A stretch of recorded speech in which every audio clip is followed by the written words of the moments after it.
தளபதியோட ஆக்டிங்கில் last release ஆன தி code படத்தோட மொத்த பாக்ஸ் ஆஃபீஸ், அதாவது 13ஆம் நாளாவதோட பாக்ஸ் ஆஃபீஸ் கலெக்ஷன் பார்த்தீங்கன்னா இது வரைக்கும் 413 கோடி வந்து பாக்ஸ் ஆஃபீஸ் கலெக்ஷன் பண்ணியிருக்கு.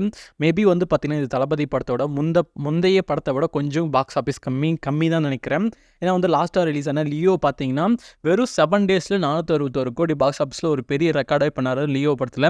கண்டிப்பாக அந்த ரெக்கார்டை வந்து இது பிரேக் வெயிட் பண்ணி பார்க்கலாம். நெக்ஸ்ட் வந்து தளபதி 69 கண்டிப்பாக வந்து ரெக்கார்டை கண்டிப்பாக பிரேக் பண்ணுவார்னு நினைக்கிறேன். நம்ம தளபதி நம்பிக்கை இருக்குது. ஏன்னா அது இண்டஸ்ட்ரியோட ஒரு கடைசி படம்னு சொல்லிட்டு நிறைய ரூமர் பரவிட்டு வந்து கடைசி படமாக இருந்தாலும் இருக்கலாம், இல்லாக்கட்டி இருக்கலாம். ஸோ அடுத்த படமும் பண்ணுவார்னு நினைக்கிறேன். எப்படியும் பார்க்கலாம். கண்டிப்பாக ஒரு 500 கோடியாவது பாக்ஸ் ஆஃபீஸ் கலெக்ஷன் பண்ணிடும். கோட்டை பொறுத்த வரையும் கவலையே பண்ண தேவையில்லை. கண்டிப்பாக வந்து தளபதி கெரியர்லேயே இது வந்து ஒரு ஹையஸ்ட் கிராசிங் தான் சொல்லி ஆகும். எப்படி பார்க்கலாம் தளபதியோட கடைசி படம் தி தளபதி 69 படம் எந்த மாதிரி பாக்ஸ் ஆஃபீஸில் ஒரு பெரிய சம்பவம் பண்ண போகுதுன்னு சொல்லிட்டு நீங்கள் அந்த படத்துக்காக எவ்வளோ வெயிட் பண்ணீங்கன்னு சொல்லிட்டு கீழே கம்மலில் தட்டி விடுங்க. ஆக்டர் சூப்பர் ஸ்டார் ரஜினிகாந்த் நினைக்கிறேன் கூலி படத்தோட ஒரு ஷூட்டிங் வீடியோ ஒன்று இப்போ ரிலீஸ் பண்ணியிருந்தாங்க.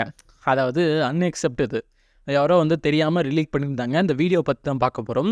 ஒன்றும் இல்லைங்க, அந்த ஒரு சின்ன சீன்ஸ் தான். ஒருத்தர் நாகார்ஜுனா ஒருத்தர் அடிக்கிற மாதிரி வந்து இந்த சீனை வச்சு சொல்லலாம். கண்டிப்பாக வந்து லோகேஷ் கனகராஜோட 1000 கோடி பாக்ஸ் ஆஃபீஸ் கலெக்ஷன் இந்த படத்தில் கன்ஃபார்ம் சொல்லணும். ஏன்னா வந்து அவங்க செலக்ட் பண்ணிக்கிறது எல்லாமே வந்து ஒரு பேன் இண்டியா இப்போ கேஸ்டிங்கு. கண்டிப்பாக இந்த காம்போ அதே மாதிரி இப்போ லீக் ஆன இந்த சீன்ஸ்லாம் வச்சு பார்க்கும்போது கண்டிப்பாக ஏதோ பெருசாக சம்பவம் பண்ணான்னு நினைக்கிறேன். லோகேஷ் கனகராஜோட கெரியர்லேயே கொஞ்சம் டிஃப்ரெண்ட்டான ஃபிலிமாக இது இருக்கிறதுக்கு ரொம்பவே சான்ஸ் இருக்குது. வெயிட் பண்ணி பார்க்கலாம். மேபி வந்து நெக்ஸ்ட் ரோலக்ஸாக இருக்கிறதுக்கு ரொம்பவே சான்ஸ். இப்போ இந்த கூலி மூவி பார்த்தீங்கன்னா வேறு மாதிரி பாக்ஸ் ஆஃபீஸில் ஒரு பெரிய சம்பவம் பண்ணணும்னு நினைக்கிறேன். இந்த படத்தை பொறுத்தவரையும் பார்த்தீங்கன்னா டேரக்டர் லோகேஷ் கனகராஜ் இந்த படத்தை வந்து குக் பண்ணிக்கிட்டு இருக்காரு. இந்த படத்துக்கு நம்ம அனிருத் மியூசிக் போடுறாங்க. இந்த படத்தை பொறுத்தவரையும் பார்த்தீங்கன்னா ஆக்டர் ரஜினிகாந்த், சத்யராஜ், நாகார்ஜுனான்னு சொல்லிட்டு பெரிய ஸ்டார் கேஸில் இந்த படத்தில் ஒரு இம்பார்ட்டன்ட் ரோலில் ப்ளே பண்ணியிருக்காங்க. வெயிட் பண்ணி பார்க்கலாம். நீங்கள் இந்த படத்துக்காக எவ்வளோ வெயிட் பண்ணீங்கன்னு சொல்லிட்டு கீழே கம்மலில் தட்டி விடுங்க.